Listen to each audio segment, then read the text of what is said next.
Of all the Bankai that we're introduced to during the story of Bleach, I think it's pretty safe to say that Renji Ibarai's is easily one of the ones that we are the most well acquainted with, having had so much exposure to it throughout the lifetime of the story. But in my opinion, this does make a lot of sense. In many ways, Renji is the proto-version of Ichigo. This is something that's particularly prevalent in the Soul Society arc, to the point where many of their developments, goals, and ambitions actually run parallel with one another. This is taken quite literally at one point, where Renji actually decides to try and learn Bankai at the exact same time Ichigo has, and of course both of these characters are essentially on the same trajectory. Both of them are aiming to take down Byakuya Kuchiki, that symbol of Soul Society authority and oppression that's preventing them from saving Rukia.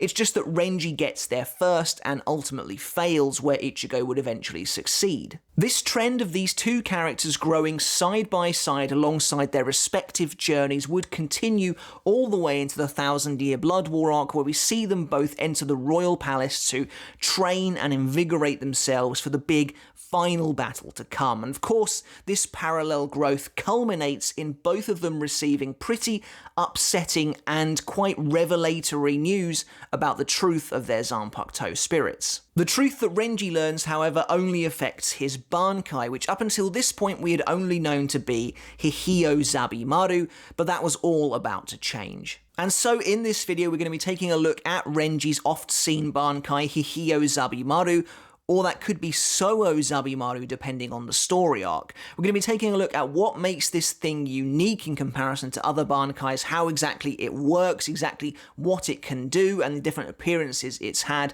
and just have an overall look at Renji's ultimate weapon. Before we begin the video though, guys, if you haven't hit subscribe yet, make sure to do that now, as you are in the perfect place for Bleach content like this every single week.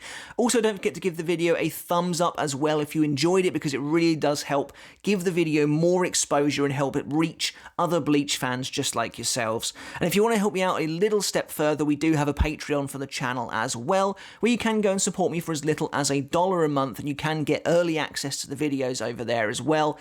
So, of course, a massive thank you goes out to everyone who is a patron over there. I really appreciate your support. So, Renji's Bankai, it's definitely something we've seen an awful lot of in the series. There are certain characters, as I'm sure you probably know, who have been lambasted over the years for their tendency to just activate Bankai the moment they enter a fight, thereby kind of diminishing its importance and overall impressiveness. Characters like Komamura, Hitsugaya, and I would say that Renji is absolutely one of those as well.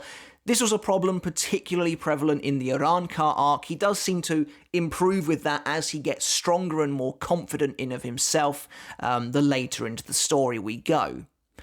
And you know what, I actually never minded this as far as Renji is concerned. Ichigo is much in the same boat here. They've both only just learnt Bankai.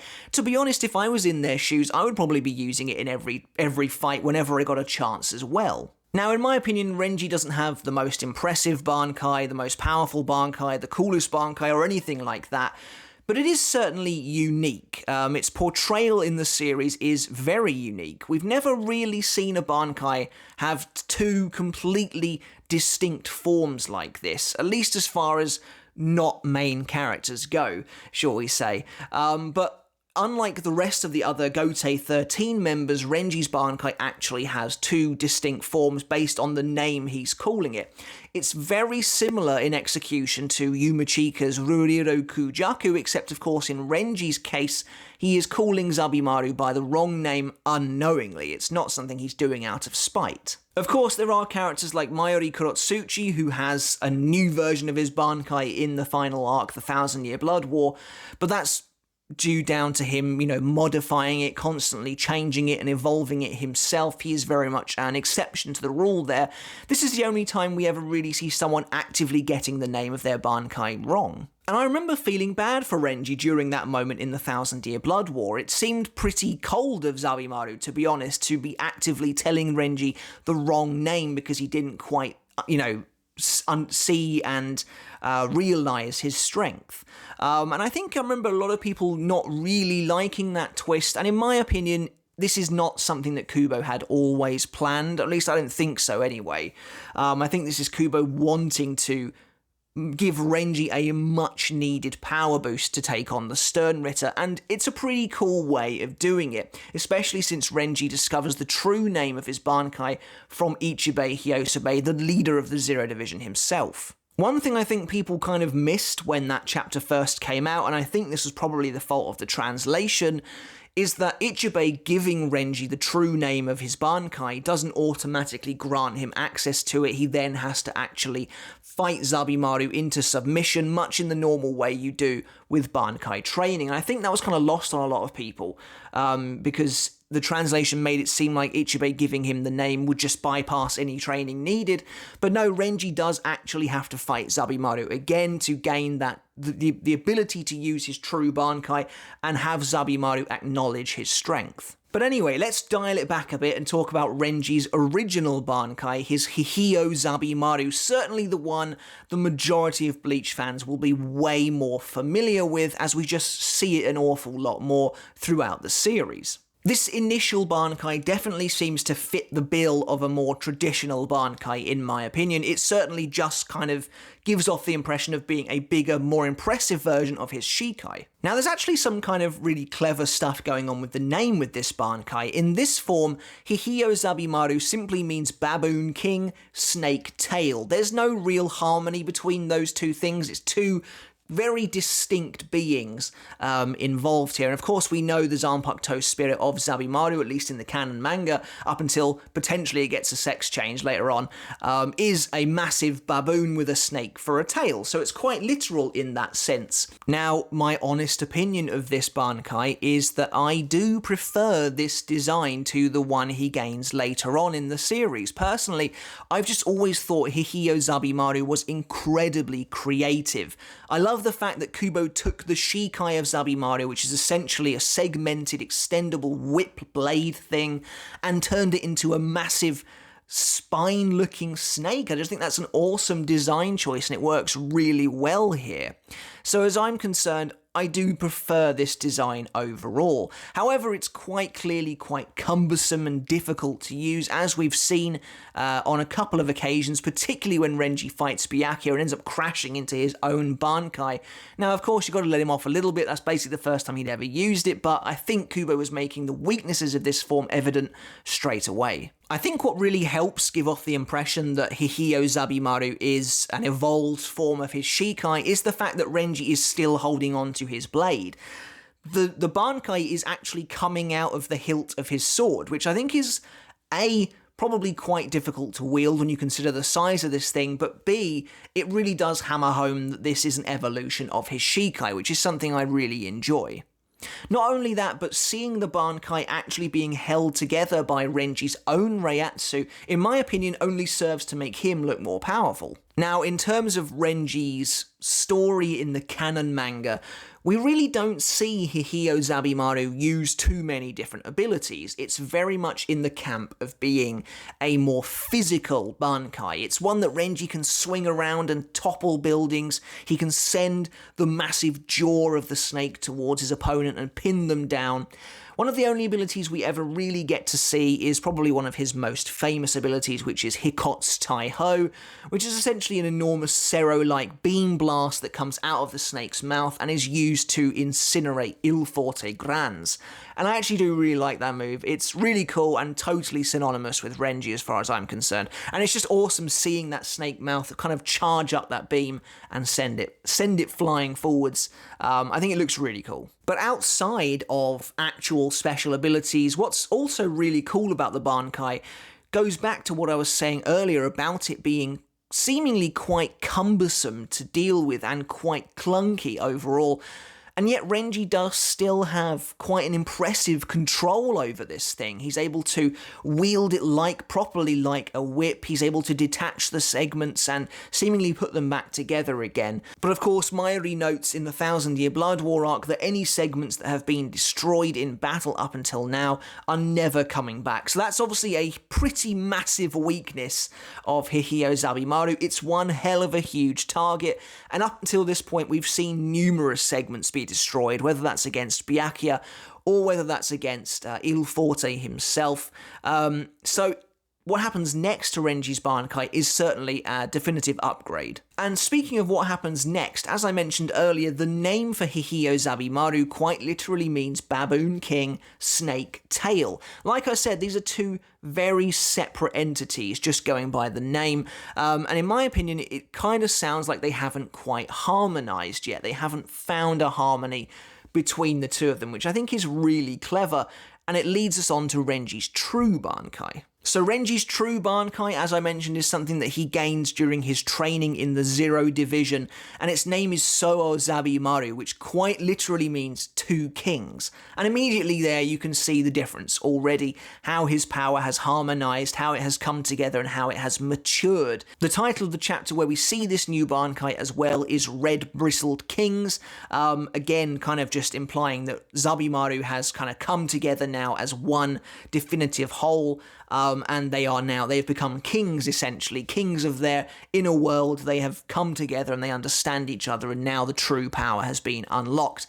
It's a small thing, it's a simple thing, but I really like it. I think that naming convention is really cool. The true form of Renji's Bankai is definitely more in line now with characters like Ichigo, Yamamoto, Rukia, where it is definitely more internalized, it seems. It's considerably smaller than its original blown-out form, and it looks more like something you actually wear. It's power now that he wears rather than being wielded externally. Now, purely from a design aspect, I can see what Kubo was going for, and I said that I preferred Hihiyo Zabimaru, but that's just because overall, I think it's a cleaner, more creative and more unique design, something that really stands out. But it's quite obvious what Kubo's going for with this true Bankai look.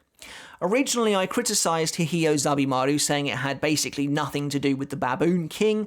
That has now been changed. We can see on one of Renji's shoulders an enormous furry appendage of sorts, something that isn't quite clear yet, but that is of course representing the Baboon King himself, whereas on Renji's other arm he is now wielding a blade that's coming out of a snakehead gauntlet on his forearm that resembles the original face of Hihiyo Zabimaru. Again, a direct reference to Hihiyo Zabimaru, he is now wearing essentially like a sash made up of spine-like vertebrae. And this is all topped off with that same kind of fur on his shoulders, but also these brand new kind of like metal pauldrons that he wears as shoulder armor, it looks like, which is also pretty cool, and kind of feeds into that slightly more regal sense that you get with the new name. As I said though, I do take issue with this design. In my opinion, it's just one of Kubo's slightly messier looks. It never quite coalesces for me.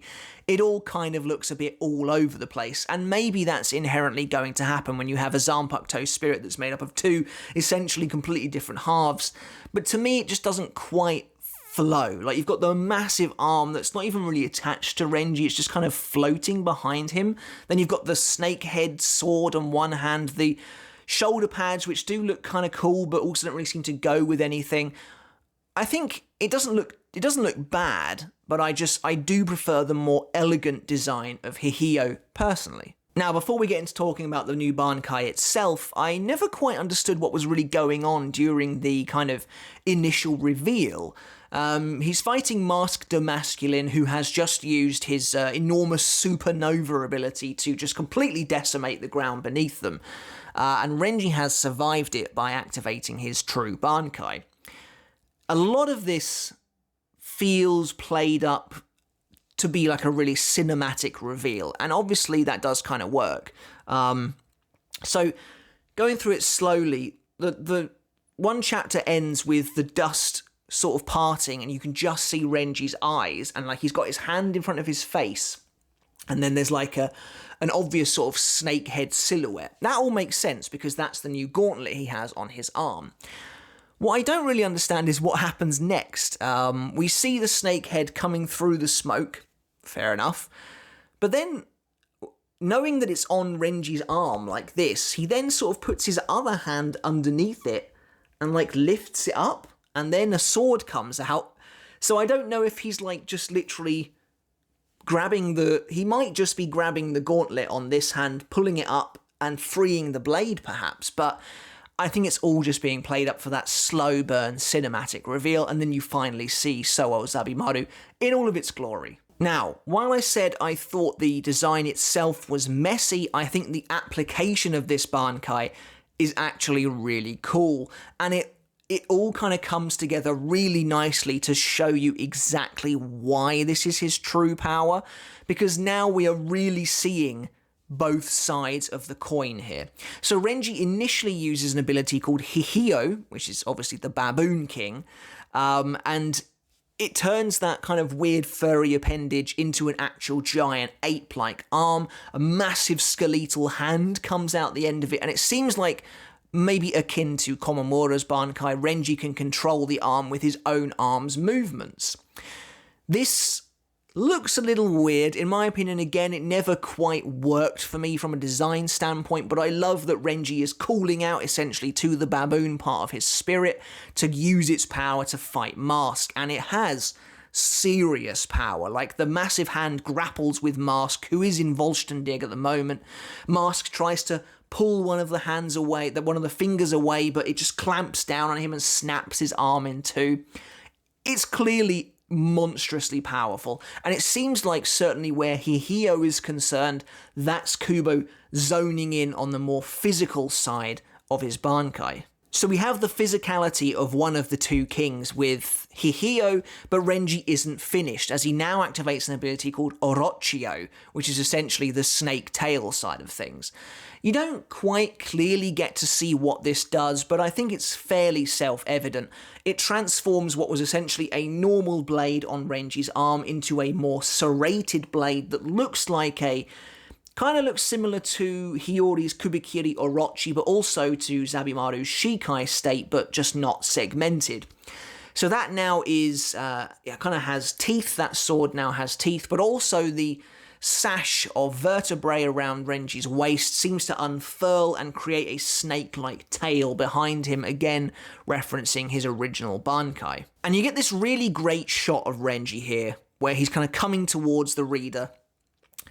And I get the impression this is like the ultimate version of his Bankai. He has called upon Hihio, he has called upon Orochio, he now has the massive ape-like arm with the huge skeletal hand, he has his, fanged blade, and he has his massive tail coming out behind him, and he has essentially kind of gained his true form, for lack of a better phrase. But he has one more ability left up his sleeve, Soho Zabimaru Zaga Teppo. And this is a pretty brutal power. So after stabbing his opponent, which, by the way, I have always thought that one panel of, his serrated blade going through Master Masculine genuinely looks like one of the most painful things in the series, as you can sort of see it, tugging its way through him.